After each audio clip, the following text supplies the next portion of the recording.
Okay, it says I'm live. I'm sharing my screen right now and just waiting for the NTSB briefing to start. Hello, those of you in the chat room. Just me. Oh, and Anonymous 2700. Let me make sure I'm signed in here. Oh,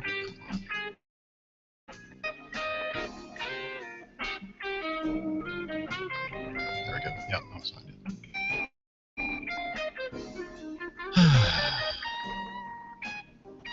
Hope this works.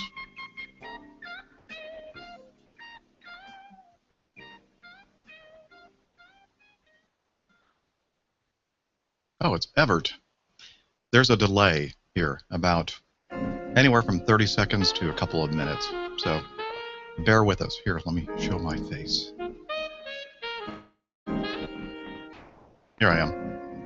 Hello, Everett. So far, it's just you and me in the chat room. But we are broadcasting live, where I am.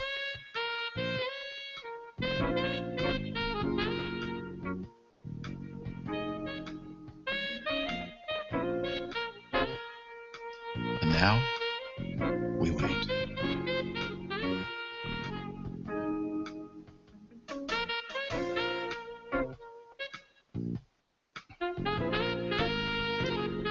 Oh, I hope I have everything set up right.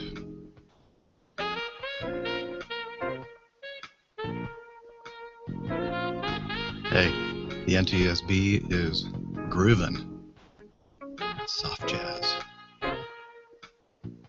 Yeah. Sit back and relax and enjoy this soft jazz.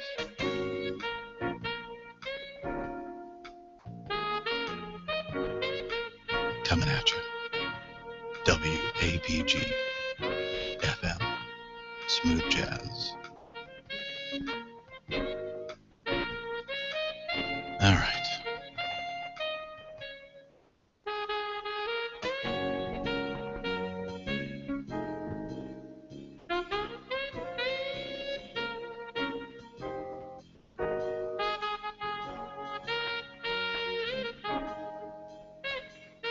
I guess I should tweak some of this stuff.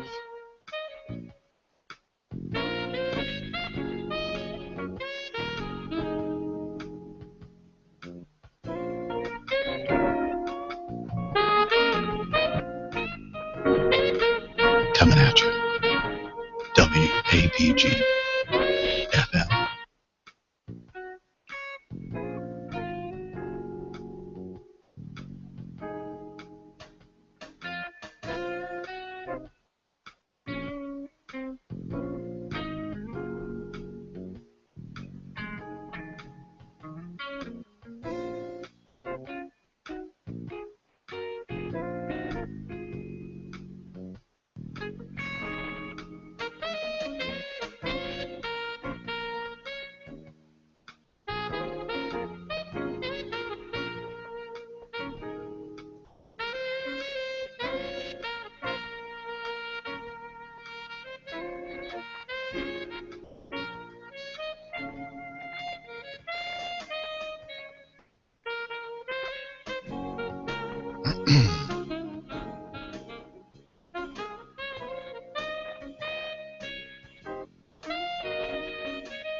Hello there, Anonymous 8036.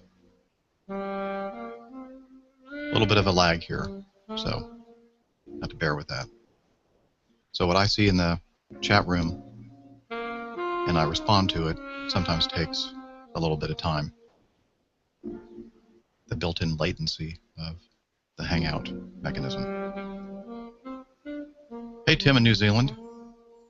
Whoa, yeah, get to bed, man. No need.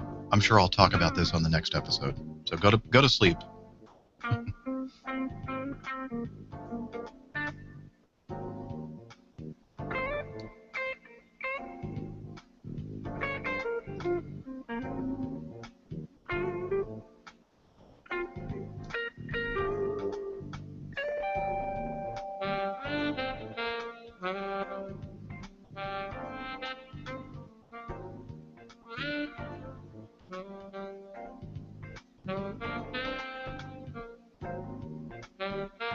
We're grooving with the smooth sounds. What's that noise?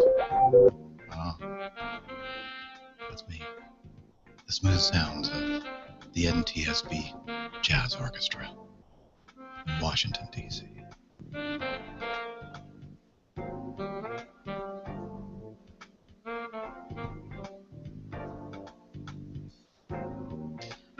Okay, let's see. What else should I do? Go over here to the Facebook page.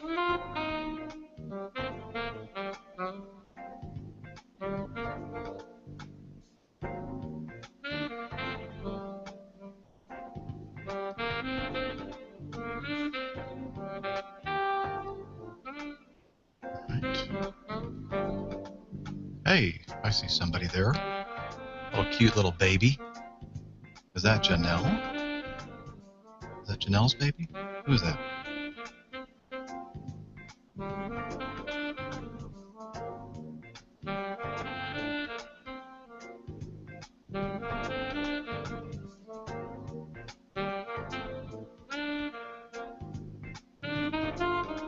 Someone's being shy.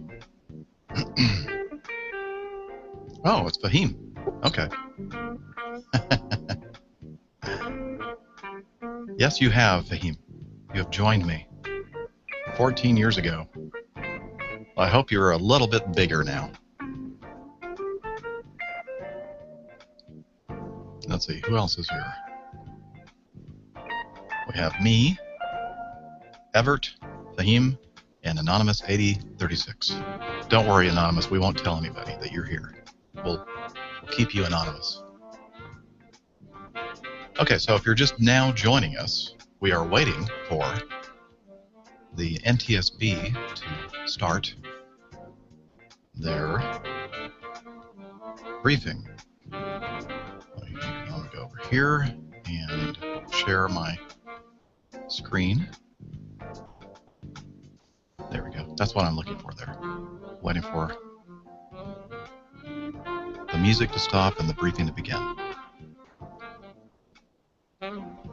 Oh, hey, that's okay. No problem, Fahim. At least you're there in the Hangout window just in case you need to say something. Yes, I am hyped for the Apple event 4 hours. In fact, I will be doing another Hangout for my Catholic geek friends at 1 o'clock Eastern, 10 o'clock Pacific to kind of watch what's happening with the Apple event. So,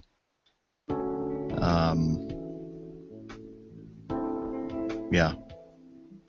How would you know how to join? CatholicWeekend.sqpn.com. Show up around 1 o'clock Eastern time, and you can hang out with, or at least hang out in the chat room with a bunch of Catholic geeky people like me.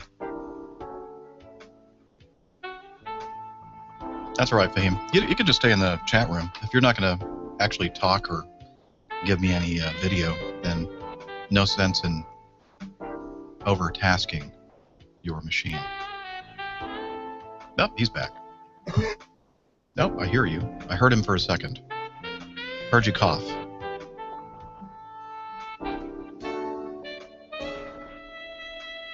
trying to figure out this channel strip still. It's something new, some new equipment I've added to the mix. And I don't think I have it set up just right yet, but I'm still playing.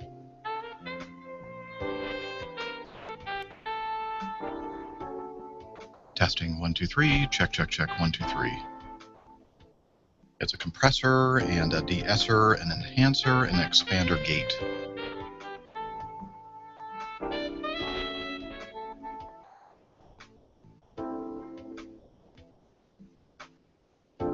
Testing.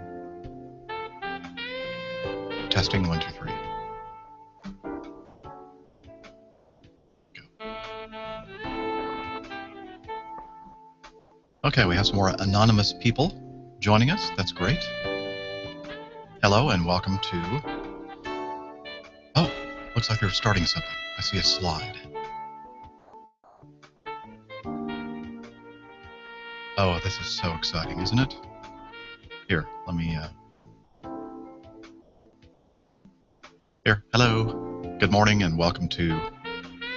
Maybe I should take this. Welcome to the Airline Pilot Guy Hangout. We're going to watch together the briefing by the NTSB, the National Transportation Safety Board here in the United States, as they brief the final or the probable cause of the crash of UPS 1354. Hello, Rob.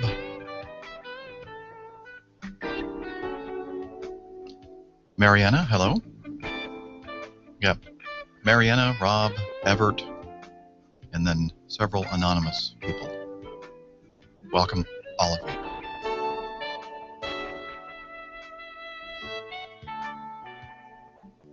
All right, I'm going to go back over here to screen sharing.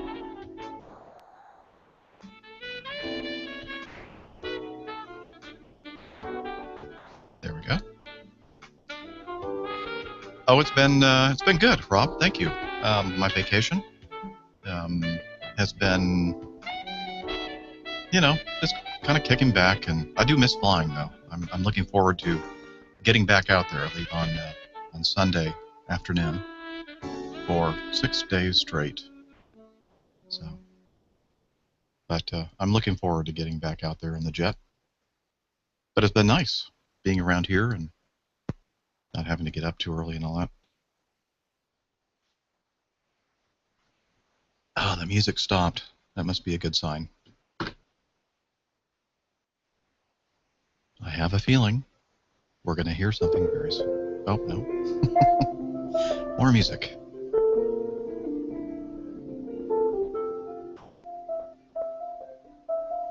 Is that harp music? Oh, I'm going to fall asleep. Oh, here we go. Can we take our seats so we can get started? I am. I'm seated. Thank you. Now let's start with an invocation and the national anthem. And perhaps a flyby of F-16s.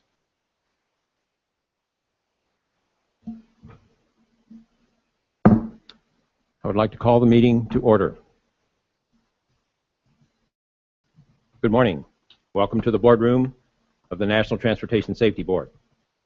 I'm Christopher Hart, and it's my privilege to serve as the acting chairman of the NTSB. Joining me are my fellow board members, Member Robert Sumwalt, Member Mark Rosenstein, Member Earl Weiner. I'd like to recognize Member Sumwalt for his excellent service as spokesman for our on-scene investigation activities and our staff for their work during this investigation. I'd also like to recognize in the audience the representatives from the Argentina and other parts of the National Transportation Safety Board. Thank you for attending, and we hope that this meeting will be productive and informative for you. I hear you. During this investigation, the NTSB worked closely with our French counterpart, the BEA, and I wish to welcome Mr. Romain Bevillard, who is serving as the accredited representative of the BEA, as provided by ICAO Annex 13. Mr. Bevillard, thank you much for your assistance. Today we meet in open session as required by the government in the Sunshine Act to consider for the first time the report on the crash of UPS Flight 1354 on August 14, 2013.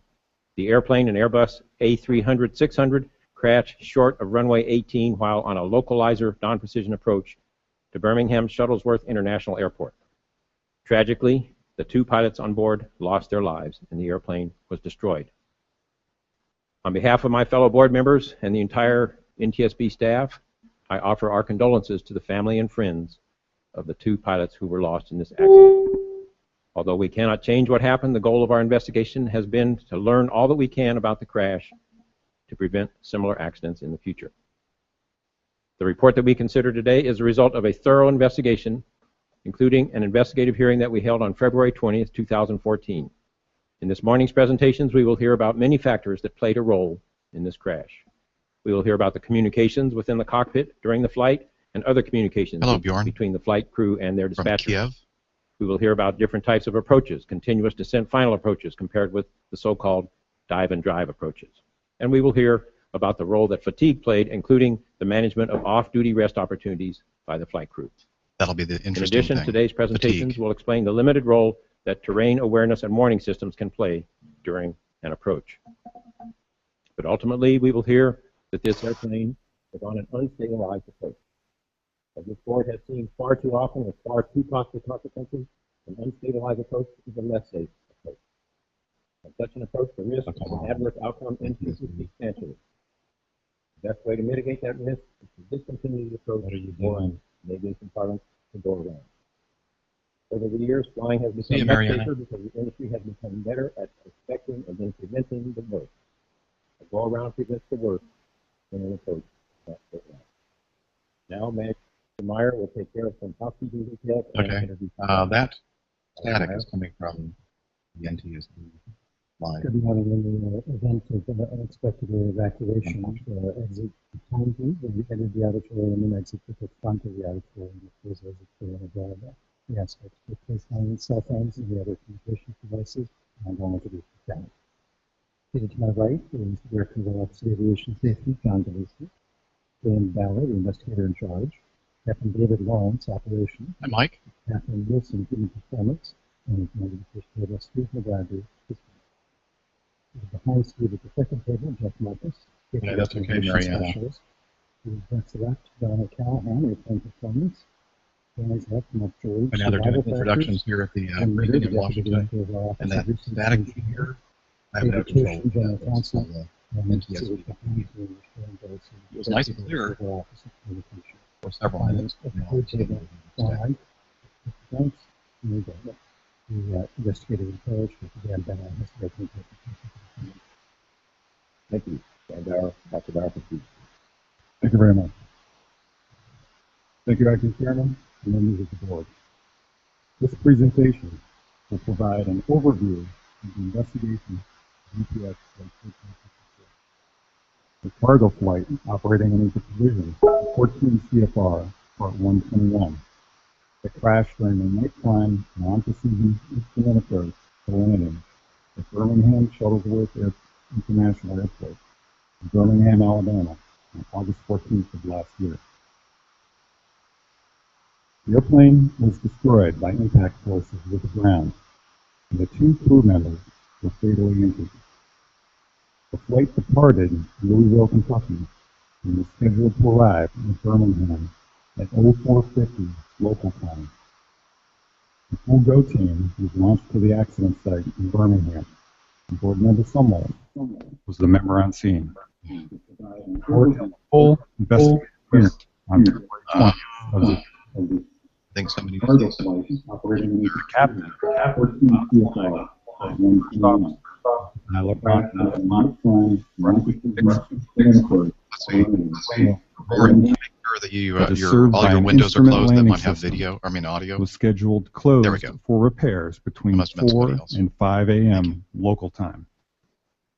And the flight was dispatched with a planned approach to runway 18. The captain briefed the localizer approach to runway 18 about 24 minutes before the accident, while the airplane was level at 28,000 feet. The localizer runway 18 approach to Birmingham Airport is a non-precision approach. Lateral guidance for the approach is provided from the airport by means of a localizer.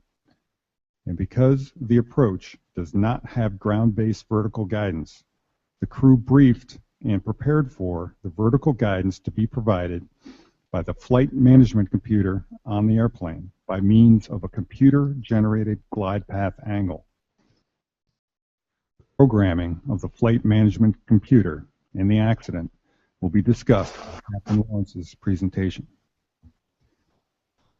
The following charts describing the accident sequence of events will display the aircraft's altitude and distance north of the airport.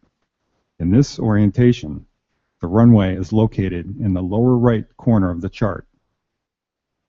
Runway 18 vertical guidance at Birmingham is defined by 3 fixes aligned along the extended runway centerline, named Collig, Baskin, and Imtoy. Each of these fixes have a minimum crossing altitude associated with them. The final decision altitude, which is the minimum altitude for deciding whether to commit to land or go around, was at 1,200 feet mean sea level, or about 550 feet above the airport ground elevation, and occurs after the fix Imtoy, located 2 miles north of runway 18 threshold. The locations and minimum crossing altitudes at Baskin and Imtoy also define the desired descent path of 3.28 degrees. This descent path should be flown while utilizing the profile method for the approach, which was briefed by the flight crew. These fixes, minimum altitudes, and descent path will be displayed on the next several slides. Also, the status of the autopilot and the selected altitude or vertical speed value will be shown in the brown box in the upper right corner. As I move through the sequence of events, the scale of the chart will be enlarged as the aircraft descends closer to the runway. The flight was descending through 6,900 feet with the autopilot engaged when it was cleared by air traffic control for the approach to runway 18 and was instructed to descend and maintain 2,500 feet altitude until established on the localizer. The autopilot was set to flight level change with a selected altitude of 2,500 feet. The landing gear had been lowered about 30 seconds prior to this clearance. The flight was established on the localizer when the aircraft passed through 3,800 feet and within 12 miles of the runway, and was aligned laterally with the center line of runway 18 for the remainder of the flight. When the aircraft was at an altitude of about 2,500 feet, an airspeed of 213 knots, and about 8 nautical miles from runway 18, the autopilot mode changed to altitude hold, and the aircraft then maintained an altitude of 2,500 feet, 200 feet higher than the minimum crossing altitude of 2,300 feet in this section of the approach, between points Collig and Baskin. About 6 miles from the runway, with the aircraft maintaining 2,500 feet altitude, the selected airspeed was changed to 137 knots, which is the proper approach speed for this landing, and the aircraft began to slow to obtain this speed. The selected airspeed remained at this value for the rest of the flight. ATC cleared the flight for landing on runway 18. And about 5.5 miles from the runway, the first officer began the landing checklist. At this point, the slats and flaps were configured for landing. The aircraft approached Baskin, and after the aircraft had crossed the desired descent path of 3.28 degrees, indicated by the black line on this chart, the captain changed the autopilot mode to vertical speed mode as the first officer was performing the landing checklist. There was no verbal communication of this change by the captain. The chart has now changed scales to the area closer to runway 18, and the terrain below the flight path is depicted. After entering vertical speed mode, the captain initially set the selected vertical speed to 700 feet per minute. 9 seconds later, the first officer completed the landing checklist. At this point, the captain increased the vertical speed to 1,000 feet per minute. About 10 seconds after the first officer had completed the landing checklist, she made a comment regarding the vertical speed mode, to which the captain responded, "I'm going to do vertical speed. He kept us high." The captain then increased the vertical speed to 1,500 feet per minute. As the aircraft passed through 1,500 feet altitude and was approaching IMTOI, the first officer made the 1,000-foot call-out, which refers to 1,000 feet above the airport elevation, and the captain responded with DA 1200 2 seconds later. There were no further call-outs by the flight crew relative to the decision altitude. I have once again changed the scale of the chart to the area closer to the runway. The terrain under the flight path is again depicted, along with the estimated cloud base at the time of the accident. The flight passed the fixed IMTOI at close to the prescribed altitude of 1,380 feet, but the aircraft continued to descend at 1,500 feet per minute. The captain commented 2 miles after they passed IMTOI. The aircraft then passed through the minimum altitude of 1,200 feet, still descending at 1,500 feet per minute, with no call-out regarding minimum altitude by the first officer. Ooh, not good. 3 seconds after passing through the minimum altitude, the first officer stated it wouldn't happen to be actual. As the airplane descended down to 1,000 feet altitude, or about 250 feet above the local terrain, the ground proximity warning system alert sync rate was recorded on the CVR, coincident with the airplane descending below the estimated cloud base in that area of the approach. 1 second after the sync rate alert, the captain began to reduce the vertical speed, selecting 400 feet per minute 3 seconds later. Concurrent with the reduction in descent rate, the captain called the runway in sight, which was also confirmed by the first officer, and the captain proceeded to disconnect the autopilot. The autopilot disconnected and was followed by the first impact with trees 1 second later. The FDR stopped recording after the first tree impact, but the CVR continued recording for the next 9 seconds and recorded a ground proximity warning system alert, too low terrain, which started 1 second after the sound of first tree impact. This photo shows the direction of the approach relative to runway 18. Tree strikes are at the bottom of the photo, and the runway 18 threshold is at the top of the photo. Surveillance video cameras based at the airport captured the fire associated with the impact of the airplane, as seen in the upper left side of this video still image.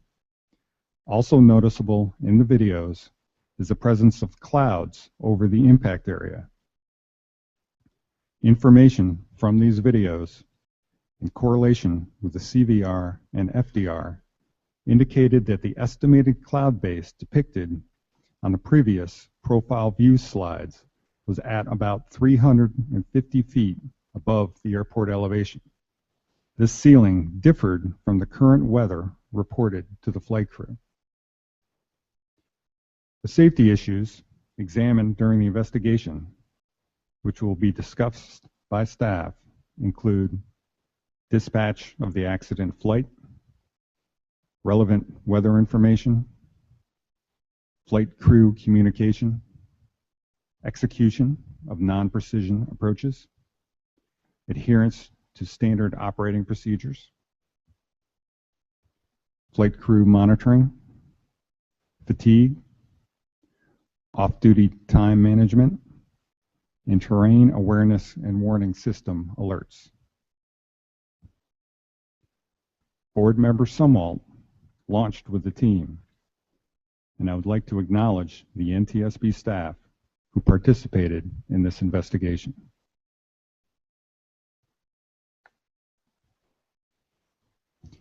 Parties to the investigation were the Federal Aviation Administration, Pratt & Whitney, Honeywell, Birmingham Airport Authority, International Brotherhood of Teamsters, and the Transport Workers Union. UPS and the Independent Pilots Association had their party status revoked on August 25th of this year.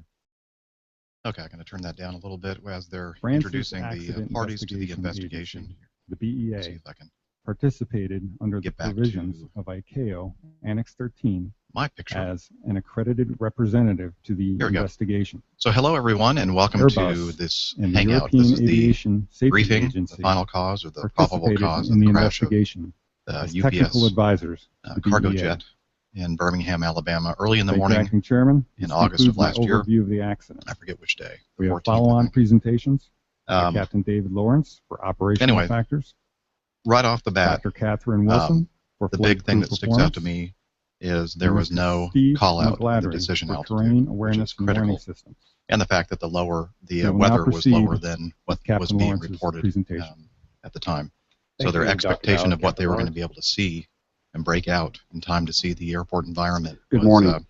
I will discuss the operational negatively factors surrounding affected by the flight fact that the dispatch, weather was actually approach setup, and approach execution. lower than reported. With the So here, let me was turn it back on. dispatched to the airport Listen to with their- a planned landing on runway 18, which was served by two This might be boring for non-precision a lot of you. approaches, Sorry. the localizer runway 18 and the RNAV GPS 18. Due to a publishing error, the localizer 18 chart incorrectly stated that the localizer approach was not authorized at night, and the dispatcher believed the approach was unavailable. The weather forecast indicated a 400-foot ceiling at the time of arrival, which was lower than the minimum descent altitudes for both approaches to runway 18. The dispatcher used a flight planning system to create the pilot's pre-flight paperwork, which included weather reports at Birmingham. These weather reports typically have a remarks section that includes additional weather information for the pilot. However, UPS had the remarks removed from weather reports, and no remarks were included in the pilot's paperwork. Once airborne, the crew requested the weather at Birmingham via the onboard ACARS system. The weather at Birmingham showed a ceiling of 1,000 feet. However, the remarks indicating a variable ceiling of between 600 and 1,300 feet at the airport were not included in the ACARS message. Staff has proposed recommendations in this area. Per regulation, dispatchers and pilots share equal responsibility for the safety of the flight. Dispatchers receive dispatch resource management training, which encourages communication between the pilot and the dispatcher. However, the dispatcher told investigators he rarely spoke to pilots unless a pilot was the one to initiate the conversation. The dispatcher never communicated with the pilot to ensure that he was aware of the limited approach options into Birmingham, the closure of runway 6 and its opening at 0500, the forecasted ceiling below approach minimums, or the variable ceiling at the airport. The pilot also did not initiate communication with the dispatcher. Staff has proposed a recommendation in this area. Shortly after departing Louisville, the flight was cleared direct to Birmingham Airport. The crew entered Birmingham into the flight management computer, or FMC, and flew direct via the nav mode of the autopilot. En route to Birmingham, the crew listened to the ATIS for the airport, which advised the crew to expect the localizer runway 18. The weather provided by the ATIS again showed a 1,000-foot ceiling, but the ATIS also did not include information regarding the variable ceiling at the airport. Staff has proposed recommendations in this area. These photos depict the cockpit screens from a UPS A300 simulator following the entry of the localizer 18 approach into the computer, using data recovered from the accident flight. The screens show the displayed information while the airplane was still navigating direct to Birmingham. The primary flight display, or PFD, and the navigation display, or ND, are shown on the left, and the control display unit, or CDU, is shown on the right. Note the ND screen on the lower portion of the left image. The map display showed two course lines. One, the direct route to Birmingham, and one, the approach course for runway 18. In the CDU image on the right, note the flight plan discontinuity in the flight plan following Birmingham. A discontinuity is a normal break in the flight plan built by the FMC when the approach is first entered into the flight plan. However, once the airplane was no longer flying direct to Birmingham, the captain should have called for and the first officer should have removed Birmingham and the discontinuity in the flight plan to sequence the approach. Sequencing an approach removes the flight plan discontinuity and unnecessary waypoints in the flight plan and was a common procedure on all approaches conducted at UPS. Without a properly sequenced flight plan, the autopilot will not capture the approach glide path. As the flight approached Birmingham, ATC gave them a vector to turn right 10 degrees and join the localizer, which took them off their previous routing. While the first officer successfully activated the approach, which built the glide path to the runway, the flight plan was never sequenced nor verified. This critical step was required for profile approaches, yet only described as a technique in guidance material at UPS. Staff has proposed a recommendation in this area. This is a view of the navigation display indications for the approach. With the profile glide path built into the FMC computer, pilots would monitor glide path deviations via the vertical deviation indicator on the right, or VDI. To show what the VDI should have looked like, the diamond, animated here, should have moved down to the center of the scale as the airplane approached the proper glide path. This did not occur on the accident flight. Once on the localizer, the captain leveled the airplane 200 feet higher than recommended guidance. As the airplane continued to fly toward the final approach fix, the VDI remained at the full up position, indicating the airplane's position was still well below the depicted glide path. Because the flight plan was never sequenced for the approach, the VDI remained fixed in this position because it was providing meaningless information to the pilots, and the profile path did not capture.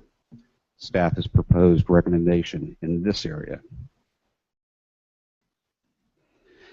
Final approach fix. The captain realized that the profile path did not capture, and he elected to continue the approach by changing the autopilot mode from profile to vertical speed.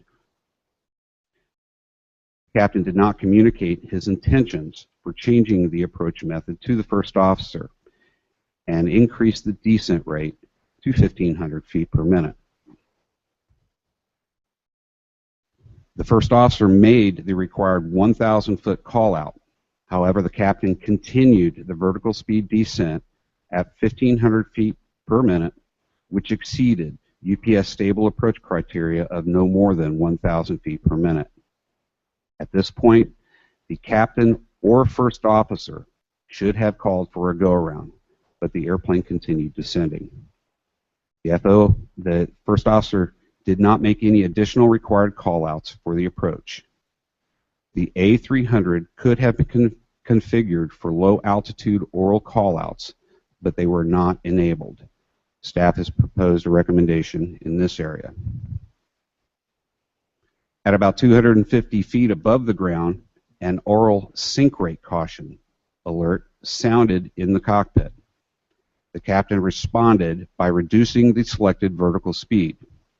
This response was consistent with UPS procedures, but was not sufficient to clear the trees.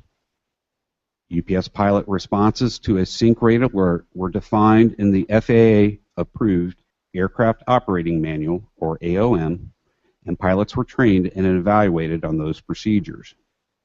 The Pilot Training Guide, or PTG, is only an internal guidance document that is not FAA approved and contained inconsistencies with the AOM sink rate response guidance. Staff has proposed a recommendation in this area. The FAA encourages the use of continuous descent final approach, or CDFA, as a technique that provides a constant rate of descent on non-precision approaches to replace approaches commonly known as dive and drive that require multiple step downs inside the final approach fix. CDFAs closely approximate the profiles pilots fly on the more familiar ILS approach. FAA does not require operators to train or conduct CDFAs, and UPS and other operators allow dive and drive as an option to descend on non-precision approaches. Dive and drive approaches increase the risk of unstable approaches and collision with terrain, and staff has proposed a recommendation in this area. This concludes my presentation. Dr. Wilson will now discuss human performance issues. Thank you, Captain Lawrence. Dr. Wilson? Good morning. I will discuss factors that affected the flight crew's performance during the flight. Under normal conditions, the approach to landing is a high workload phase of flight. Conducting a non-precision approach in instrument conditions required extra vigilance by the flight crew to ensure that the approach was set up properly, minimum crossing altitudes were met, and a missed approach was executed at minimums if the airport was not in sight. It was also critical to ensure that both crew members had a shared expectation of the approach to be flown. As outlined in Captain Lawrence's presentation, the flight crew made a number of errors during the approach. First, the captain did not call for, and the first officer did not verify the flight plan for the approach. This omission resulted in the FMC generating meaningless vertical guidance to the runway. After becoming established on the localizer, the captain did not descend the airplane to 2,300 feet, which was the minimum crossing altitude at the final approach fix, as recommended in the UPS A300 Aircraft Operating Manual and Pilot Training Guide. When the profile mode did not capture, the captain made the decision to continue the approach and changed the autopilot mode from profile to vertical speed. The captain did not rebrief the approach or communicate his intentions to the first officer. The crew also failed to monitor the flight path, which resulted in them not recognizing cues that the approach was not set up properly, a continuation of an unstabilized approach with a descent rate of 1,500 feet per minute below 1,000 feet, and not recognizing that the airplane was at the minimum descent altitude. In addition, the first officer did not make the required approaching minimums and minimums callouts as the pilot monitoring. Finally, the captain allowed the airplane to descend below the minimum altitude, although the airport was not in sight, rather than execute a missed approach.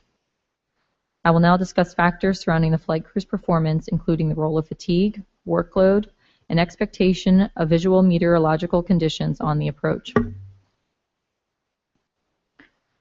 Staff evaluated the flight crew's activities in the days preceding the accident to determine what role fatigue played. Operating when fatigued can lead to performance decrements, such as poor decision-making, inadequate communication, and complacency. The captain was scheduled to be off duty from August 5th through August 9th and called in sick for the portion of his trip scheduled from August 10th to August 12th. Prior to returning for duty on August 13th, the captain took steps to be fit for duty and to mitigate the effects of fatigue when flying during the overnight hours. On August 12th, the captain napped at home during the day and after jump seating to Louisville, secured a sleep room at the UPS facility. After completing his duty period on August 13th, he had adequate opportunity to obtain necessary rest during the 14-hour and 30-minute layover in Rockford. Based on personal electronic device activity and company and hotel records, he had an estimated sleep opportunity of 9 hours and 45 minutes. Finally, on the morning of August 14th, during the crew's stop in Louisville preceding the accident flight, he secured a sleep room which provided him with a 2-hour sleep opportunity. Although the captain was not experiencing acute or chronic fatigue, the accident did occur at 4:47 a.m. during the window of circadian low, a time of day associated with performance decrements. First officer started her scheduled trip on the morning of August 10th. After about a 3.5-hour duty period, she was off duty for over 62 hours in San Antonio. During this time, the first officer traveled to Houston to visit a friend, returning to San Antonio on the afternoon of August 12th. Based on data retrieved from her personal electronic devices and company and hotel records, the first officer did not properly manage her off-duty time and therefore did not have adequate opportunity to sleep prior to returning to duty on the evening of August 12th. Her estimated sleep debt when returning to duty was about 3 hours, and at the completion of her duty period, her sleep debt would have been in excess of 9 hours. On August 13th, during the 14-hour and 30-minute layover in Rockford, first officer had less than a 5-hour and 30-minute sleep opportunity due to personal electronic device use and unknown activities outside of her hotel room. The first officer secured a sleep room while in Louisville on the morning of August 14th. However, due to her excessive sleep debt, the 1-hour and 51-minute sleep opportunity would not have been sufficient to overcome the negative consequences of fatigue. Text messages sent on August 12th and 13th indicated that the first officer was aware of her fatigue, but did not follow the company's fatigue policy to remove herself from duty.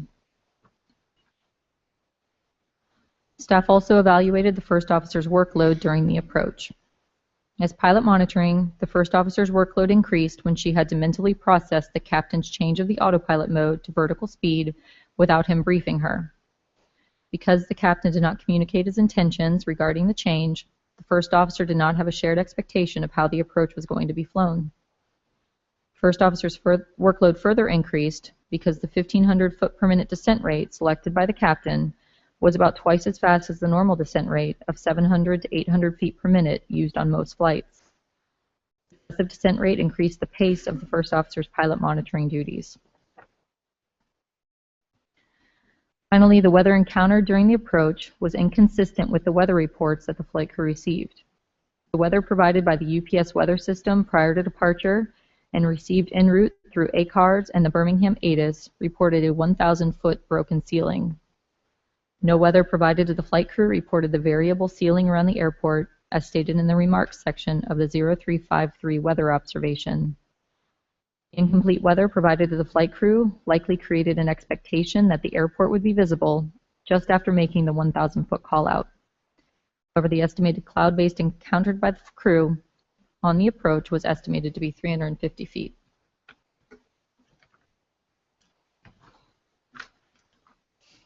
In summary, the captain, as the pilot flying, was responsible for managing the final stages of the approach, and the first officer, as the pilot monitoring, was responsible for monitoring the captain's actions and making critical call-outs.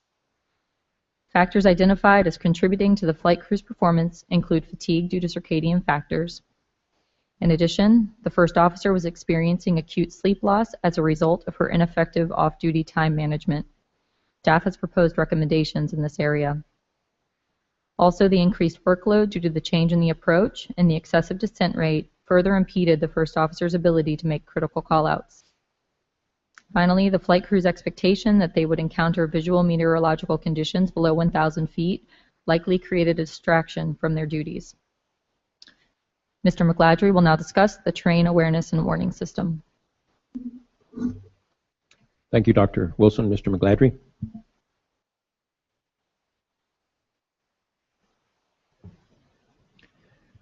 Good morning. I will discuss systems issues related to the Terrain Awareness and Warning System, or TAWS.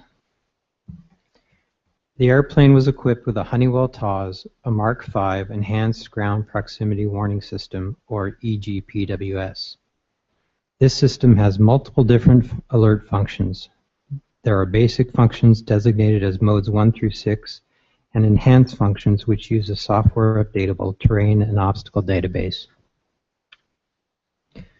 I will review the Mode 1 excessive descent rate function, which produced the sync rate alert on the accident flight. This is a caution level alert. Alert Mode 1 is also capable of producing a pull-up alert, which is a warning level alert. Alert levels will be discussed in more detail. The terrain clearance floor and enhanced function, which produced the too low terrain caution alert, will also be reviewed in detail. Finally, we will look at some limitations of the EGPWS on approach to landing. Mode 1 monitors the airplane's descent rate, which is shown here on the horizontal axis, relative to the height above terrain or radio altitude, shown on the vertical axis. The yellow line is the edge of the caution alert envelope. If an airplane's descent rate is to the right of the line for greater than 0.8 of a second, a sync rate oral alert will occurs. The red line is the edge of the warning alert envelope. If an airplane's descent rate is to the right of the line, the pull-up alert will sound. The intent of providing two levels of alerts is that the pilot will receive an escalating series of alerts. For example, one or more caution alerts followed by one or more warning alerts, as a collision with terrain or obstacles become more imminent. Consistent with this intent, pilots are instructed to respond more aggressively to warning level alerts than caution alerts. In black, the accident airplane's descent rate is depicted. It was in a steady descent near 1,500 feet per minute, and the airplane entered the caution alert envelope at 300 feet AGL. And after the persistent monitored delay, the sync rate caution sounded at 250 feet AGL. The captain responded by adjusting the selected vertical speed on the mode control panel. As can be seen, the airplane did not enter the warning envelope and no pull-up alert occurred. Because there were no escalating level of alerts from this mode or other alert functions before impact, staff has proposed a recommendation in this area. The terrain clearance floor alert function is a function of the airplane's radio altitude and distance relative to the center of the nearest runway in the database. It enhances the basic GPWS by alerting the pilot of descent below a defined terrain clearance floor, regardless of the airplane configuration. Here is the terrain on the approach to Birmingham runway 18. The bottom axis is the distance from the runway threshold, and the vertical axis is altitude. Also shown are the normal 3.28 degree flight path, the flight path of the accident airplane, and the first tree impacted. The yellow line depicts the terrain clearance floor envelope for the UPS EGPWS. If the airplane descends below this line for more than 1 second, the too low terrain caution will sound. The airplane impacted the first tree, and a second later, the too low terrain caution was heard on the CVR. The investigation found that the EGPWS operated per its design, but also that there were newer versions of the EGPWS software, which provided an improved protection envelope. Here, the red line shows this improved envelope. This newer version of software, the airplane would have entered the envelope about 200 feet AGL and 1.3 nautical miles from the runway threshold.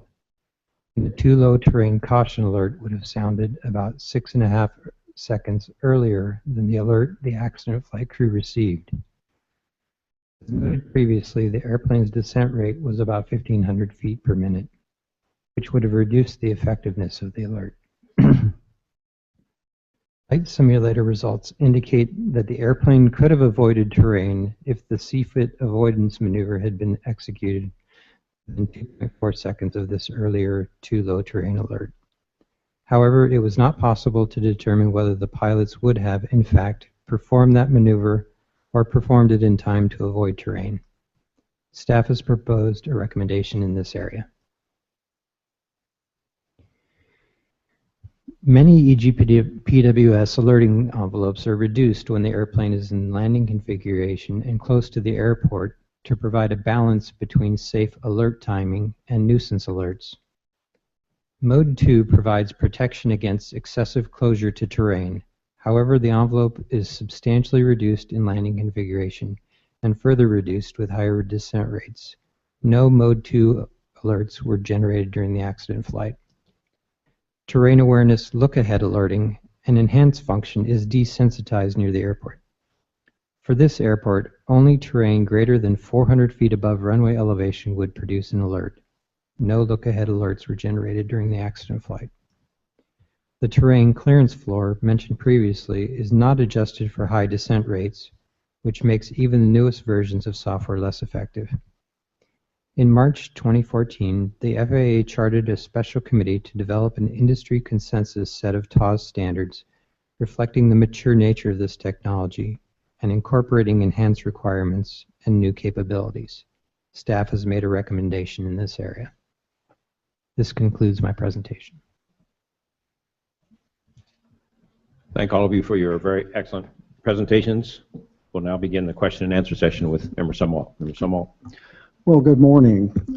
There's one thing I'd like to say from the very beginning, and that is that we're talking about the errors of people, of crew members.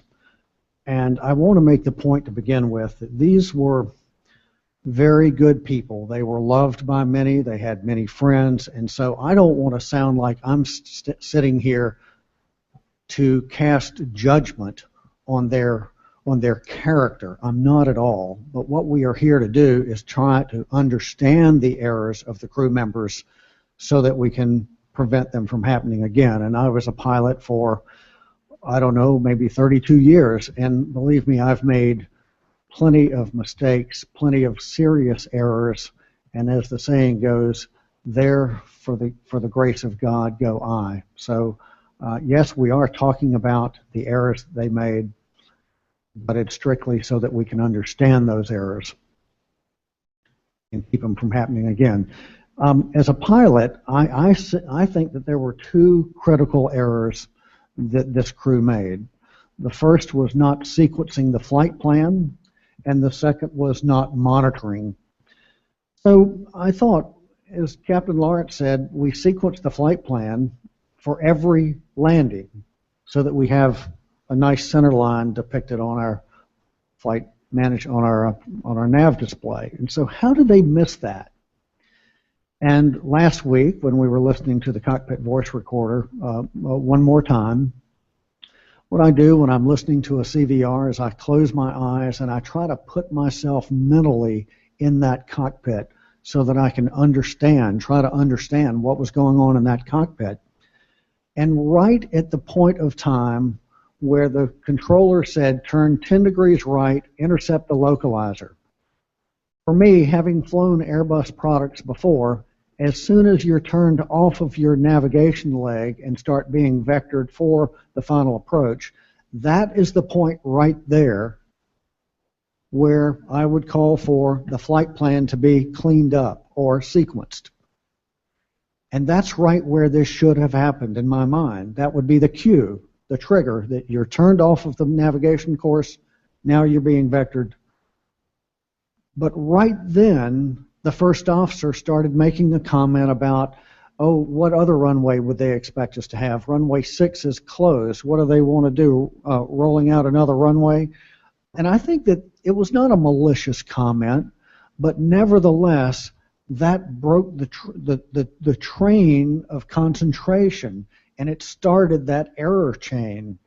It's like it's an error of omission caused by an interruption, by breaking our sequence. And it's like this morning getting dressed. I'm putting all kinds of things in my pocket, and I'm about to put my belt on, and then the phone rings. So that interrupts me. And if I'm not careful, I don't return to that original task. And I think that's why they did not sequence the flight plan, was because of that break in concentration. I also believe that they believed, and Dr. Wilson got into this, that they had a mindset that they were high, beginning with 4 minutes and 36 seconds before the crash, going down continuously, all the way down to 36 seconds before the crash. The captain kept making comments about, and they hold you high. He says, I know it's unbelievable. Diving for the airport, unbelievable. Then again, unbelievable. And at 1 minute and 14 seconds before the crash, he says, unbelievable, kept us high. And then he says, I'm going to do vertical speed. Yeah, he kept us high. And then he says, 39 seconds before the crash, and we're like way high or higher. So in my mind, by trying to mentally put myself in that cockpit, I believe that the captain thought that we're high, and they were high for a lot of the crash, for a lot of the accident, for a lot of the approach. But that mindset that we've got to get lower, we've got to get lower, we've got to get lower, I think in some way that mindset might have led him into concentrating on getting lower. And I guess it was, in fact, Dr. Wilson that said this, the expectation that they would break out of the clouds. Remember, they were expecting a 1,000-foot ceiling and then 10 miles visibility. So I think the expectation that all we have to do is get below these clouds, and then we're going to break out, and there's going to be a runway right out there in front of us. So I think these kinds of things, putting it in pilot's language for me, helped me to understand how these errors occurred. Thank you, Mr. Chairman. Thank you, Member Sumwalt. Member Weiner? Yes, I have a question for Captain Lawrence related to the dispatch. Both of the approaches for runway 18 had roughly the same minimum, did they not? They both had the exact same minimums, 1,200 feet. 1,200 feet. And the dispatcher had information about the variable ceiling? He had that information available because he had multiple weather sources available to him at his desk, yes. So was he dispatching this airplane then to an approach that was actually below minimums at the predicted time of arrival? Well, the dispatcher dispatches an aircraft to an airport, not really particularly to a specific runway. However, the dispatcher will look at the weather and determine based on a ceiling and visibility and use what's called the 1-2-3 rule, that if the 1 hour before the estimated time of arrival, 1 hour after, if the weather is 2,000-foot ceiling or 3 miles visibility, if it's below that, he uses that weather information to determine whether or not he's going to have an alternate airport. The legality of the actual approach is predicated upon once the pilot arrives to the approach and the visibility, because visibility is controlling to execute the approach.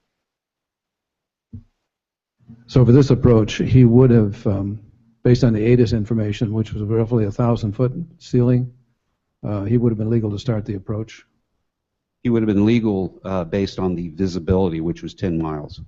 The ceiling does not matter for him to start the approach. It's the visibility. Okay.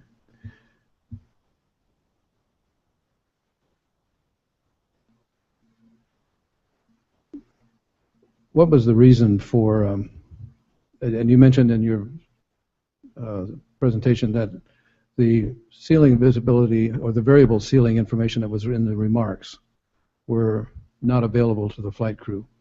What was the story behind that?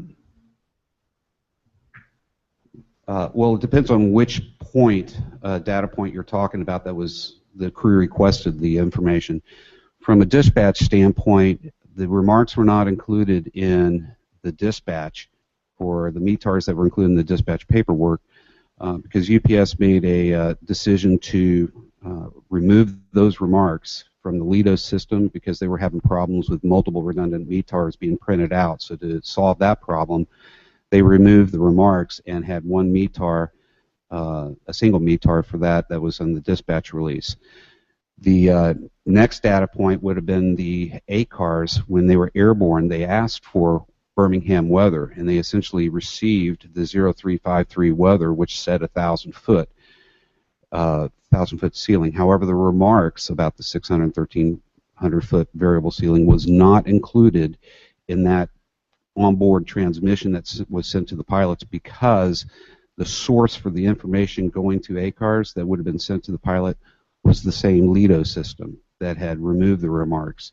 And then the final data point would have been the ATIS that the air traffic controller submitted and had broadcast out to the crew. When they checked the ATIS, it was still the same 0353 weather. However, those remarks were also not included.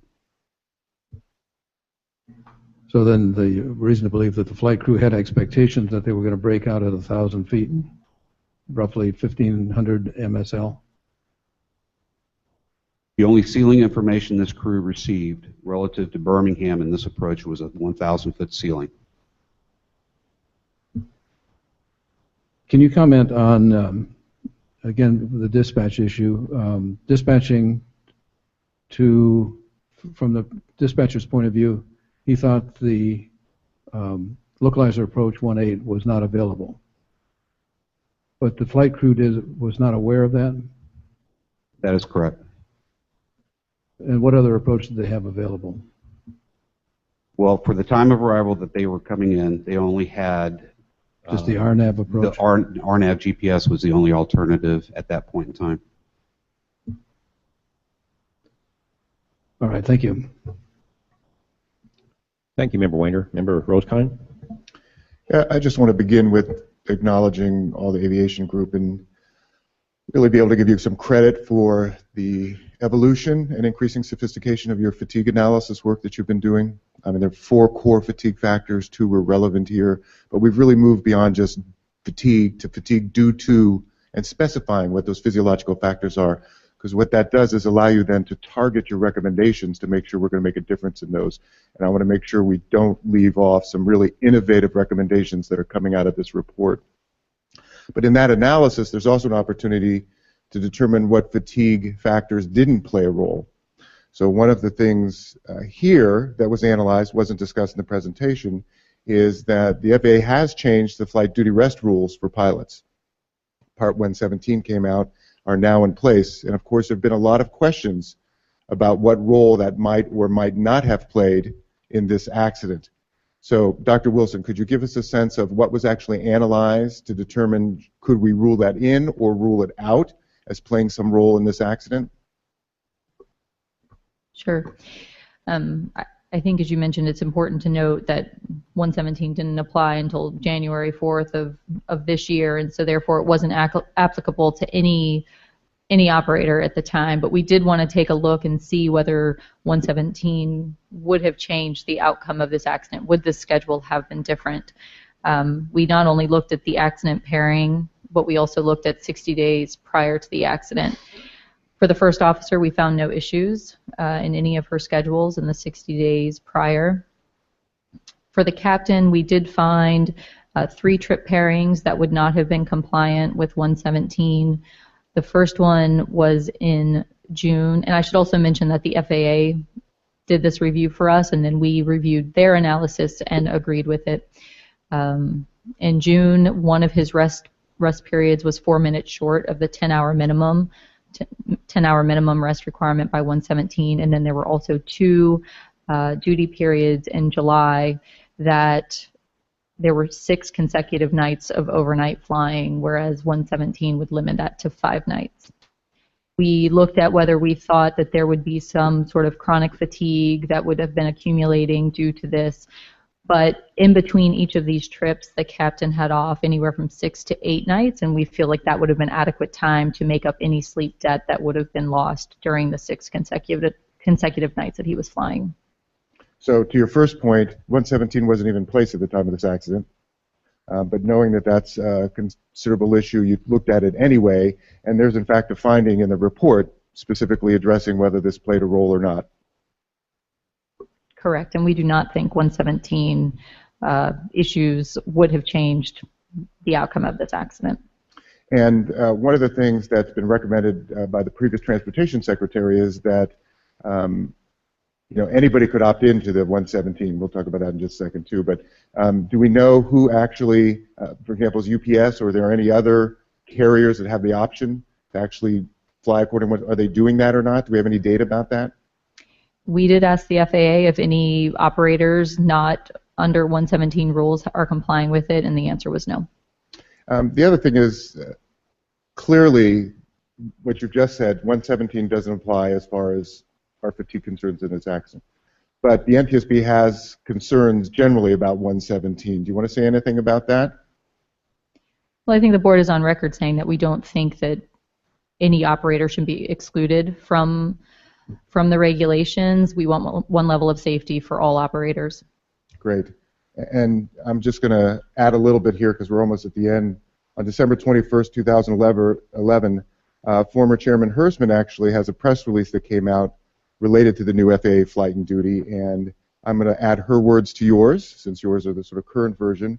But at that time, the NTSB applauded the leadership of DOT and FAA for bringing the rule across the line. We know it's been a lot of years in the working, but also acknowledged how extremely disappointed the new rule, because the new rule was limited Part 121 carriers, and specifically said a tired pilot is a tired pilot, whether there are 10 paying customers on board or 100, whether the payload is passengers or pilots, and cited the FAA basically in its draft that fatigue threatens aviation safety because it increases the risk of pilot error that could lead to an accident. It's particularly of concern for crews that are flying on the backside of the clock. So we need to be clear whether it had a role here or not. It did not. But we still get to acknowledge that there remain gaps, at least on the regulatory side of addressing fatigue. Thank you. Thank you, Member Rosekind. A couple of you mentioned the 3.28 degree approach into the airport, so I'm not sure who the appropriate person is to answer this, so I'll ask it to whoever is appropriate, and that is, would there have, other than awareness of the step-down fixes in the localizer approach, would there have been any indication that they had passed over and were now on top of the 3.28 degree descent? Any external indications beyond their own awareness of the step-down fixes? Would there have been any other indication to them that, oops, we passed the 3.28? I believe we have some backup slides that will talk about, and we'll show you some of the visual cues that were available to the pilot. One moment. Thank you. Okay, I'll just talk through this. These are the CDU screens. They're the computer that the approach is entered in. There are multiple. This is the activating the approach. If you could continue on. Thank you. This is the CDU screen before activation. You see the flight plan discontinuity. Had they made this cleanup and sequence the approach, you notice on the right what the CDU screen would have looked like. It would have only shown the waypoints associated with the approach. Continue. Next. This was not done on this particular flight. Next, please. For sequencing, you see the two lines down at the bottom. There was a nav display, or a nav course, and a localizer course. Had they sequenced this properly, you would have only seen one line down at the bottom on the map mode, and this was also, next please, not done. And then one more, please. There was also an indication on the flight mode annunciator that showed the P descent being armed. This is a status that indicates that the profile is ready to be captured. The pilot would notice this 30 seconds prior to the capture. That P descent at the very top there in blue would be flashing, and then it would turn to profile and let them know. Next, please. And then just a summary of all the visual cues. Next, please. There was the flight plan discontinuity that said that they were not sequenced for the approach, and that was still in the flight plan. Next, please. The VDEV there is very important and critical, and this was one of the screens that one of the pilots would have been monitoring. It's a vertical deviation, and the value there is minus 9990. That is the highest value that the computer can display. But what's important to note there is that a minus indicates that you are at least that or higher value below the glide path. And for the pilot, he mentioned many times that he was above the glide path. And this is the value saying that there's something wrong. It's below the glide path. Next, please. One of the biggest ones on the navigational display is just a blow up of the 2 course lines. This indicates that the nav course was still there. Next, please. And this is another important one. That's a 2 distance to Cape Birmingham, and that shows what the next waypoint should have been had the flight plan been sequenced. That should have shown Basque in the final approach fix. And one more, please. And the final one here is the VDI indication. Once again, that top diamond that's way up at the top, that is an indication that you're below the glide path.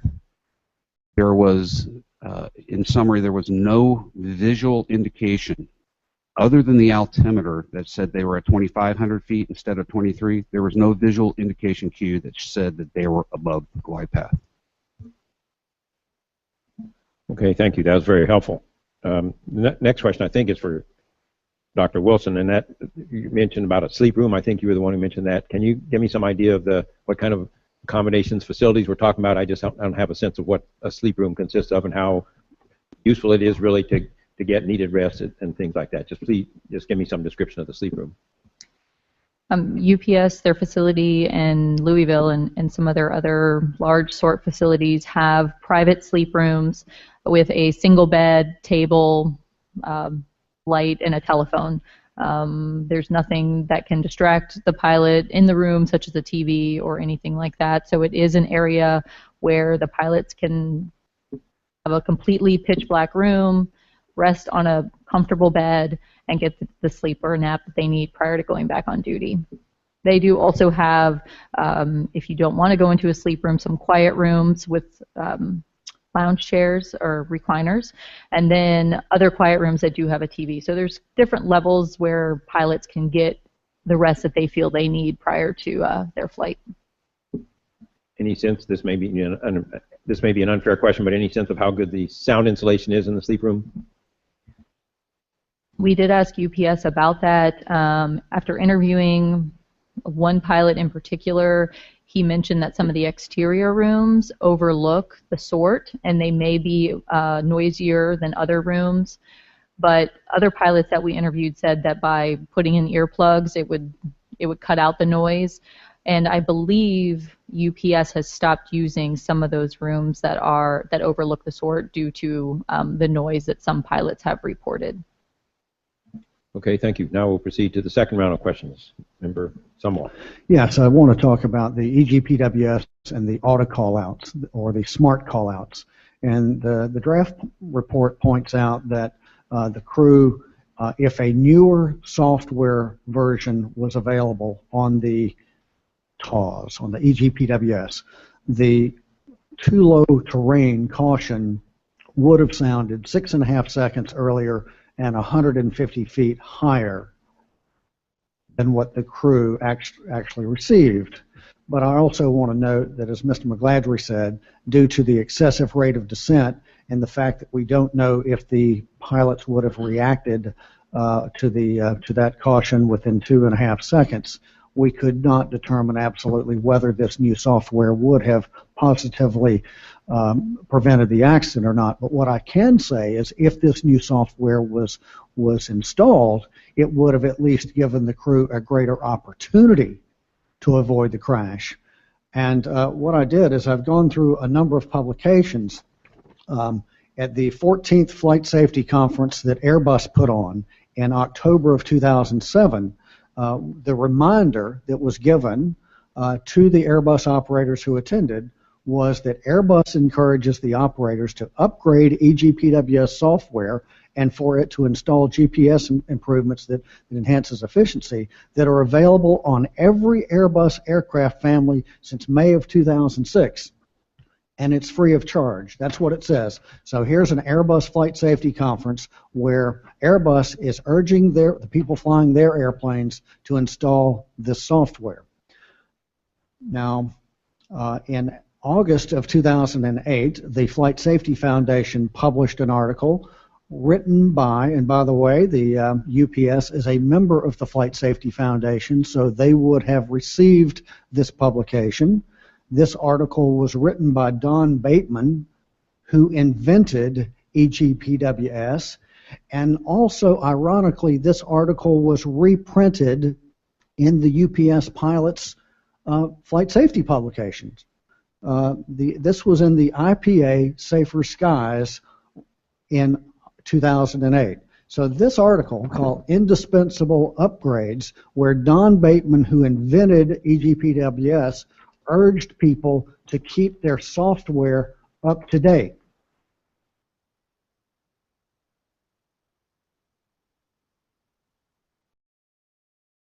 Here's the in 2009. This report came out in April of 2010, and UPS Airlines is a member of IATA, so ostensibly they would have gotten this report. It says that EGPWS has been hailed as one of the greatest CFIT prevention tools that the industry has ever seen, but it will only be reliable if the software and databases are kept up to date. And for the recommendations, it says to get the most CFIT risk reduction from EGPWS, the airline needs to complete the following: provide GPS position directly to the EGPWS unit, which, by the way, UPS did not do, and keep the latest software and database up to date, which UPS did not do. So you better believe that UPS people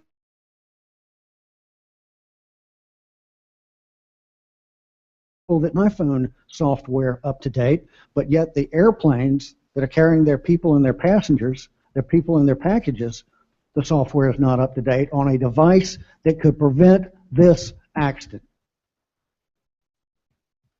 I want to talk about the smart callouts. Captain Lawrence said that UPS did not activate the smart callouts on the airplane that would automatically announce either 500 feet and then continually count altitudes down, nor did they activate the Airbus installed 400-foot altitude callout. We have a finding that says had these callouts been activated, it would have made the crew aware of the close proximity to the ground, and they could have taken action to arrest the descent. Here's the odd thing. The TSO for TAWS requires that the 500-foot callout be activated, but there is no requirement that system actually be enabled.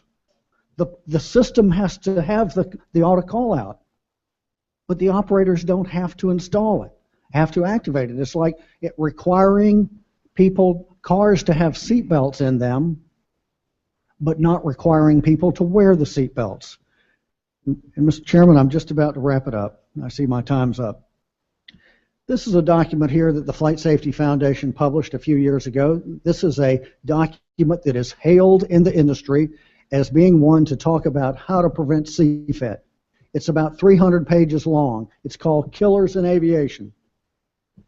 And in there, on page 97, it says operators, it's a recommendation, operators should install and activate smart callouts at 2,500 feet, 1,000 feet, 500 feet, and the altitude set in the decision height window, and at 50, 40, 30, 20, and 10 feet for better terrain awareness.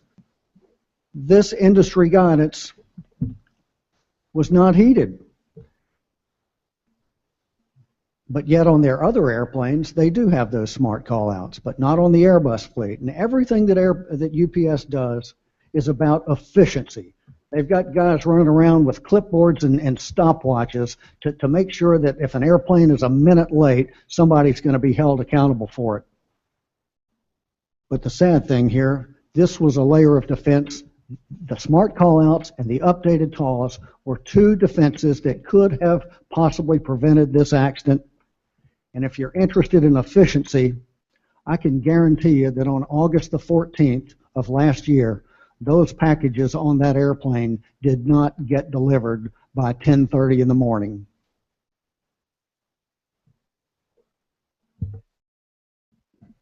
Thank you, Member Sumwalt. Member Weiner.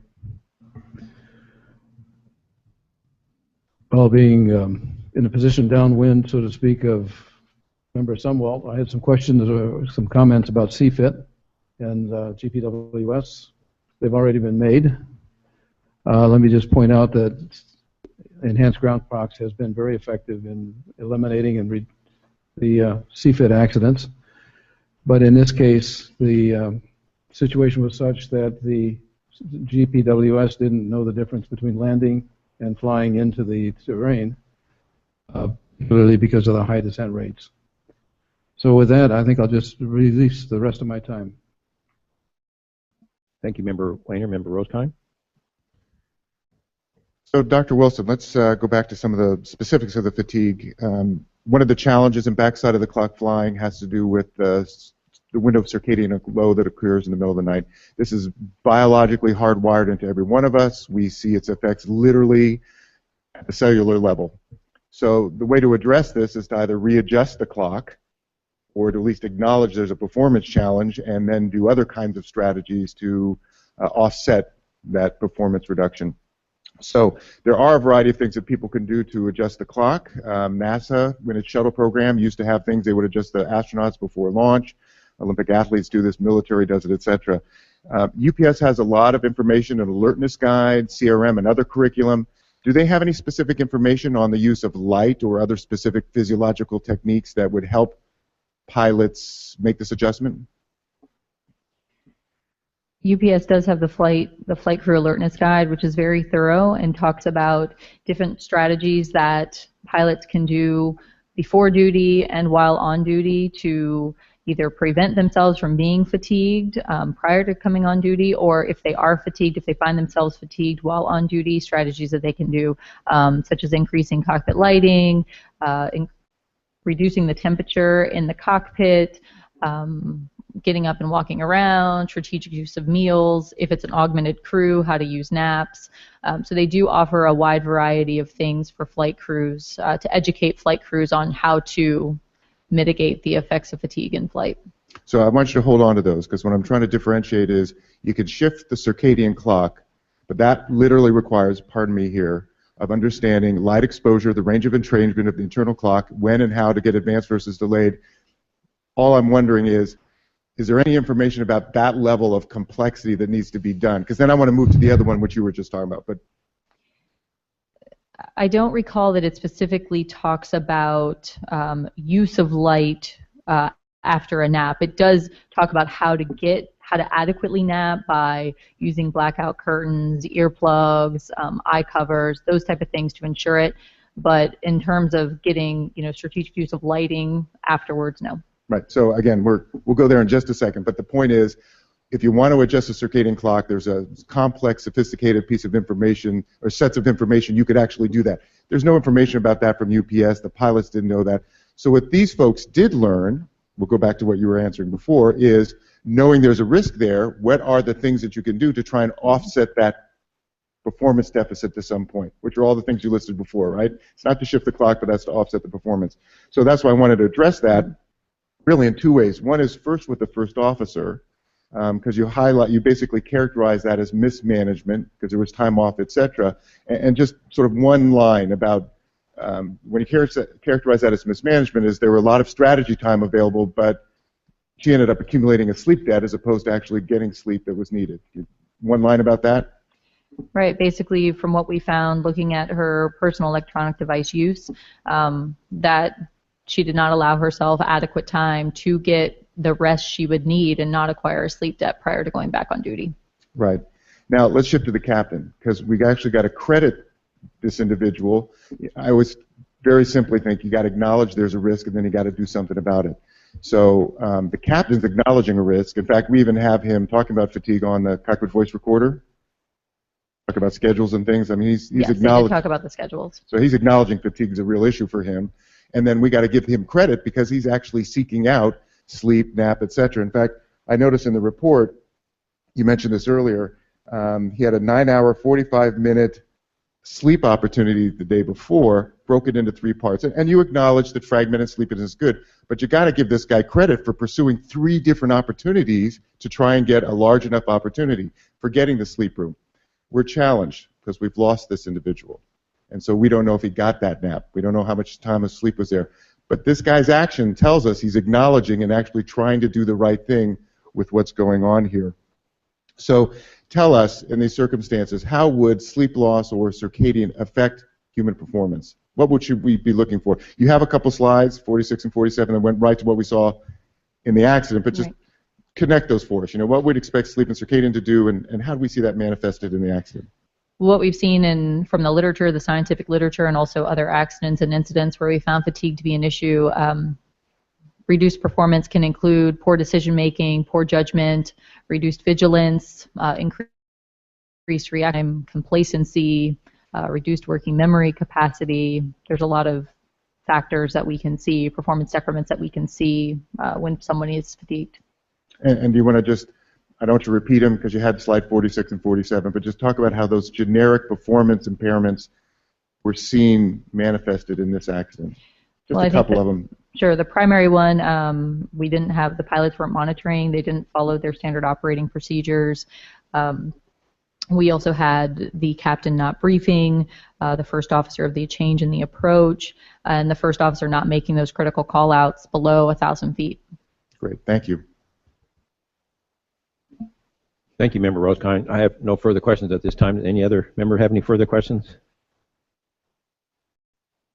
If there are other questions, we'll take a short break and then reconvene in 15 minutes. We'll come back at 11:55 and resume the questions. Thank you very much. I'm sorry, 10:55. Is that? I'm trying to read that. Is that 10:48? Okay, 10:50. 11:05. We'll resume at 11:05. I need a calculator to figure out what time we're coming back. All right. I don't know if they're going to put sound on or not. Alrighty, let me get back here to the window, and I see that Howard is there. Hello, Howard. Don't hear anything from him. And Josh is with us as well, Josh Chambliss, who accosted me at the airport in Atlanta when I was getting off the flight.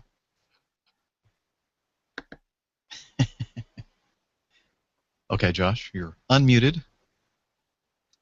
I'm live. You are live. So, yeah, thanks for joining me. And we got a bunch of folks in the chat room, and Bjorn, who's in Kiev, about to fly somewhere exciting, Moscow and somewhere else. I've already forgotten. Let's see, Everett and Pilot Pip, who does a great podcast, Plane Safety Podcast. And I haven't listened to your latest one yet, Pilot Pip. Looking forward to it. Okay, so Lynn says, so to this total noob, it sounds like fatigue was a huge factor in this incident. I'd say it was a very large factor, yes. Anytime, and anybody that is on the call here or is in the chat room can kind of back me up here, that anytime you're flying during that circadian low, you know, the backside of the clock, and these freight dogs, these cargo pilots are flying backside of the clock almost constantly, your cognitive ability is impaired, and then when you throw in an approach to a very demanding situation, a very demanding approach, very short runway, not the normal runway that you land on in Birmingham. It's very, very early in the morning during the circadian low. You were told that the ceiling is 1,000 feet above the ground. It's not. It's more like 350 feet. And they're expecting to break out, see the runway environment, and the first officer, probably because of fatigue and being distracted by checklists, forgets to call approaching decision altitude and at decision altitude or decision height. And the captain obviously doesn't recognize the fact that they're below the decision altitude. They're still in instrument meteorological conditions, and they're heading right toward that high terrain. And I've flown in and out of Birmingham, Alabama, many, many times, and it is a special qualification airport because of the terrain around the airport, and you have to be aware of that. And if you're landing at night in instrument conditions to that runway, it's very dangerous. as we can see in the situation where they weren't aware of where they were and what their vertical situation was, and they crashed. Hi, Jeff. When is the next meeting in Atlanta? Anonymous 6956.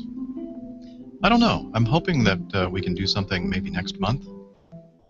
I think that in an unofficial way, my neighbor here to the north, Ray, kind of volunteered to coordinate something. So we'll see. Maybe something between now and Christmas time. What do you think? Maybe we can get together either at the Atlanta airport or maybe up at PDK, Peachtree DeKalb Airport. Have like a little place to get together, a restaurant right there near the runways. Looks like they turned on their music here, so let me get back and turn that down.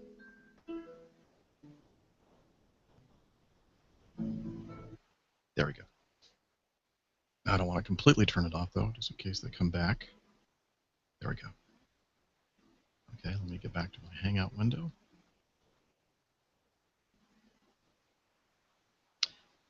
Okay, Lynn says it makes me wonder then about a place like San Diego with all those buildings downtown, proximity of the airport to those tall buildings. Now, you know, it says they make a really big deal of that parking garage that is on short final to the west-facing runway 27, I believe. And it's not that big of a deal. And if the weather conditions are such that the ceiling is below a certain level, then you're not allowed to fly that approach. So, no. The terrain,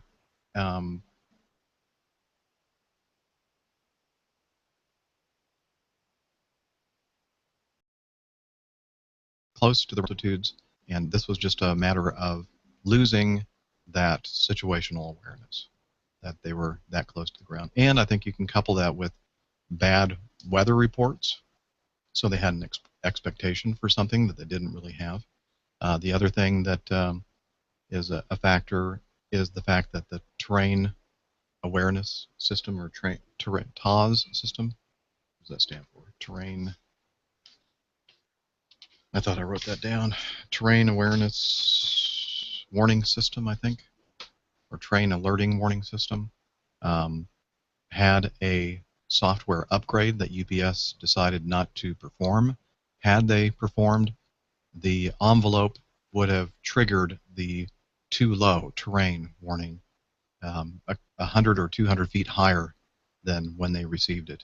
And anytime you're flying in an airplane, and again, those pilots that are here with me can back me up, anytime you hear too low terrain, I mean, you know, there's no time to think about it. You just immediately start doing your terrain avoidance maneuver, unless you're up at 20,000 feet, you know, above sea level elevation, and you know that it's a bad indication.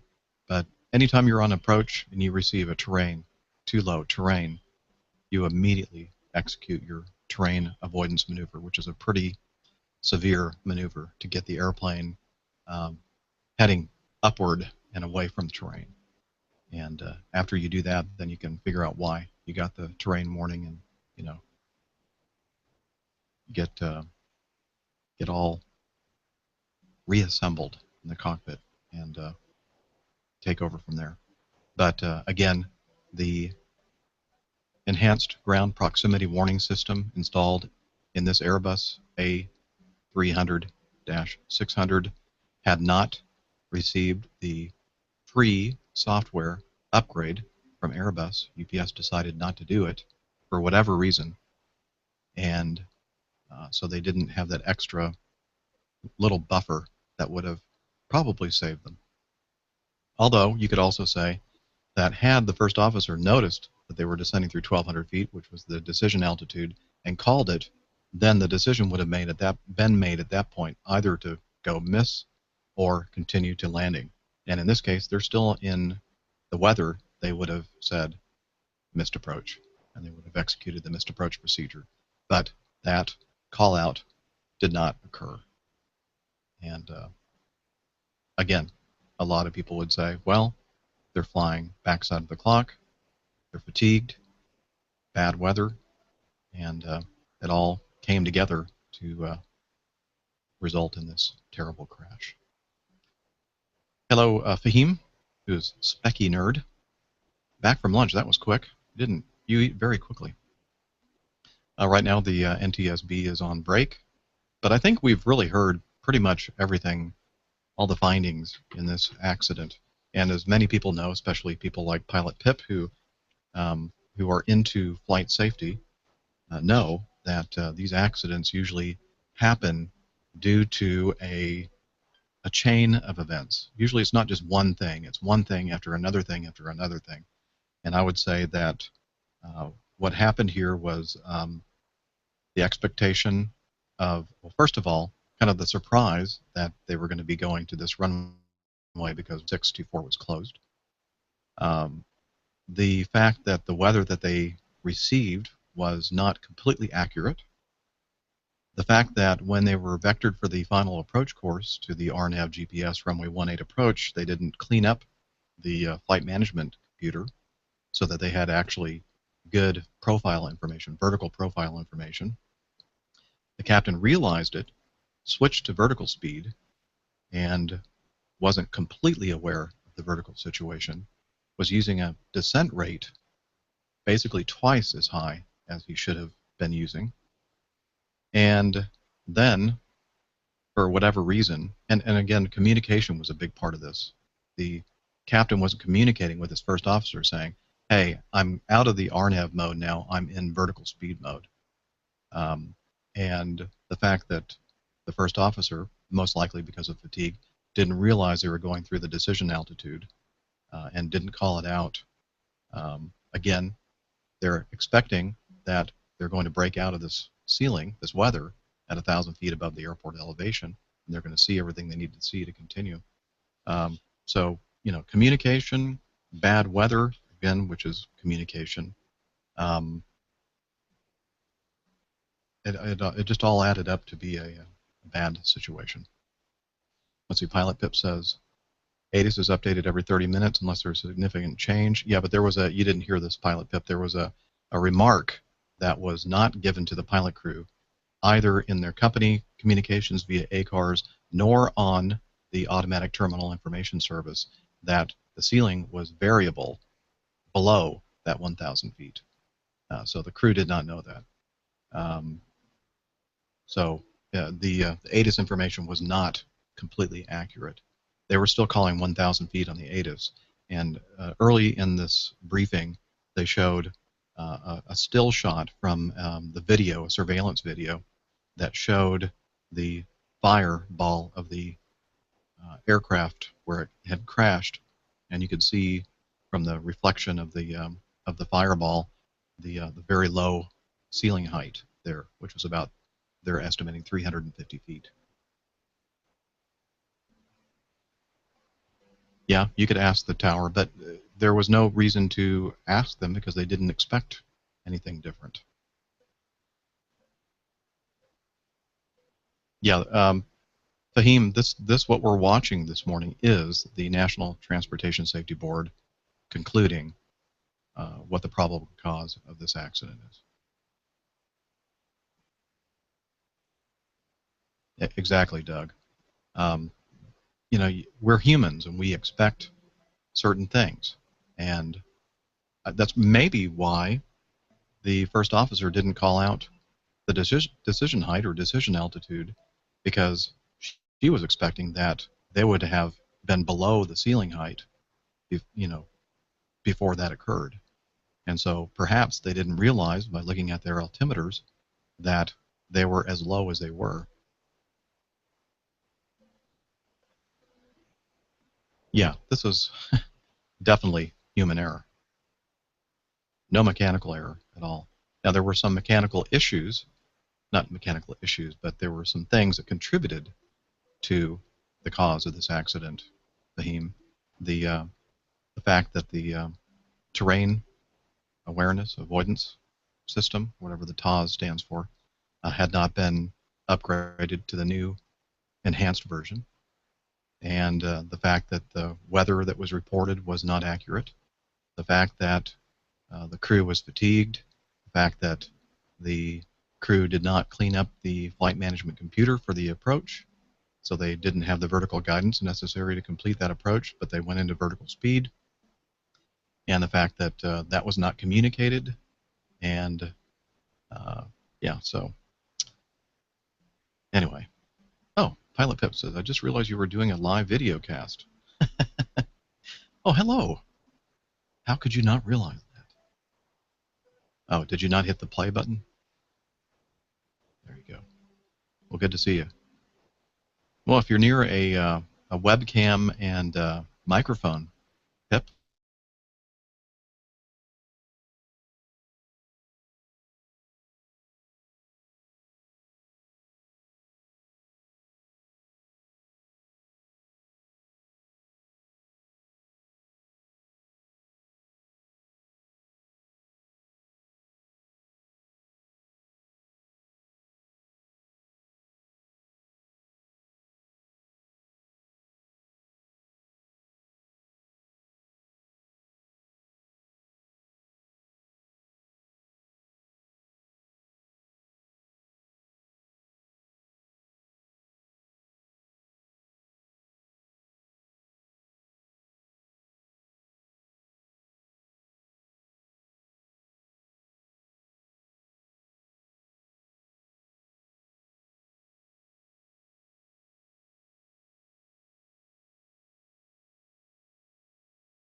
I have a feeling that I lost my bandwidth for a minute.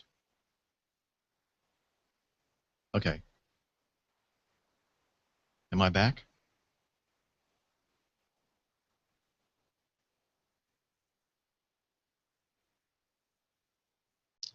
Okay.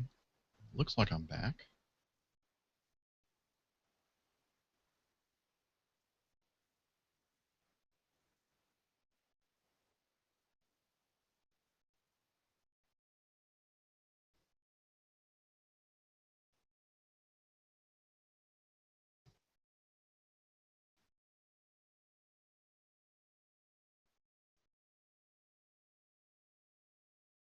No. Okay. I don't know what happened there. Perhaps some kind of bandwidth interruption here at my house, because I lost the chat room at first, and then all of a sudden I looked up and my Google Hangout window was doing something funky. But it says that I'm broadcasting, it says that I'm live, so okay, excellent. So let me see if I'm back on the NTSB. They're supposed to be back from their recess at 11:05, and I'm showing 11:07. So I guess they're going to take a little bit longer than they had anticipated.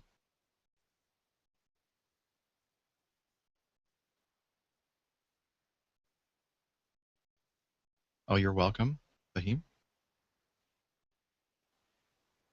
Back up. Okay, back up. Hello, Craig. No. This is not replace this week's podcast. This is just something extra that I thought it might be fun to do or experiment with, and perhaps do more of this kind of thing in the future. But I knew that the NTSB was doing their briefing on this UPS 1354 crash, and I thought it was a good excuse to play around with the technology. And later today, another big day, September 9th, 2014, because I'm kind of an Apple geek, Apple has their big event, which they're expecting to announce the new iPhone 6, probably in 2 different versions, and a lot of people are expecting them to announce the wearable device that everybody's been speculating about. A lot of people are calling it iWatch, and that will occur, as Fahim just said, in about 2 hours at 1 o'clock Eastern Daylight Time, 10 o'clock Pacific Daylight. And so I'm going to be hosting a Hangout for that as well. Not here on this channel, but on catholicweekend.sqpn.com. We're going to hang out over there and really just get our geek on and talk about what we Apple geeks love to talk about. Anything to do with Apple. So, yeah. Well, I'm glad you guys are enjoying this. Probably going to stop in a little while so I can grab something to eat and get ready for the Apple event.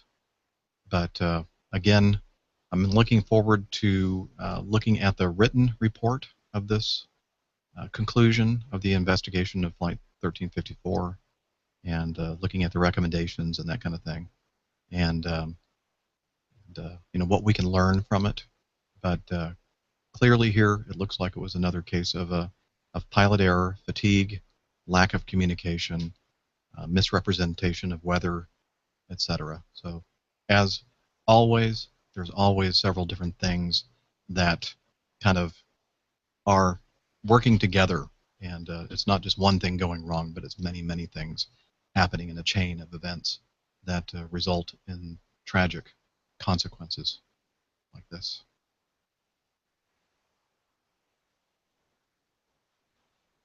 Okay. Yeah, I plan. Definitely, I have to do a Craig. I have to do an episode this week because of all the feedback that I have to answer, right? So I'll probably talk about this crash investigation wrapping up on the show, as well as some other things. Oh yeah, you don't have to be Catholic to to hang out with us on Catholic Weekend. Catholic means universal, so everybody is universally invited to join us. Let's see here. I'm trying to get back to my Hangout window. I have a bunch of things going on my screen here. I wish I had like a 30-inch screen. I could have all this stuff up at the same time. So nice. Okay. There we go.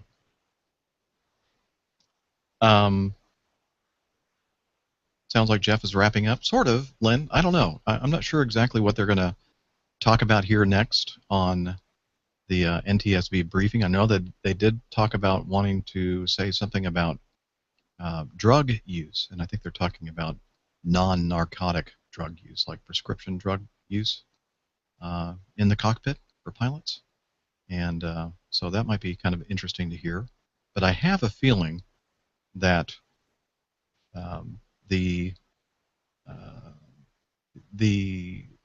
bulk of their findings have been expressed so far in this briefing this morning. And again, I thought that it would be interesting to do a live commentary, and really didn't do that much commentary, but it was fun kind of communicating with you in the chat room.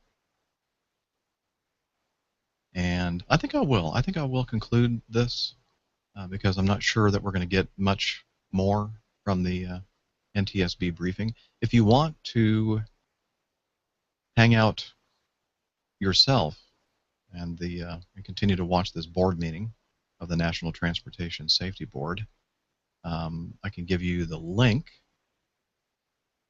and let me see if I can put it in the chat room. Sometimes it won't let me do that. Yeah, there we go. There's the link to the live stream of the National Transportation Safety Board. And so if you want to listen on, if they have any more information, you're more than welcome to do that. And, oh, Anonymous 7160, your daughter's 3rd birthday, but you're more excited about the iPhone 6 announcement. That's a true geek. Okay, let me read what I've missed here in the chat room. Are you still going to do an HOA with Father Roderick and company this afternoon for the Apple keynote? Yes, I am. And that I'll probably start that thing up about a half an hour prior, about 12:30 Eastern Daylight. So if you'd like to join us, head over to catholicweekend.sqpn.com. Thank you, Fahim, for putting that on there. And we're going to do the same kind of thing we're doing here. We're going to have a Hangout on air going live, and then we're going to have a chat room window. So please, if you're interested in hanging out with us, please do. So, okay, AMS Hilo. My telephone.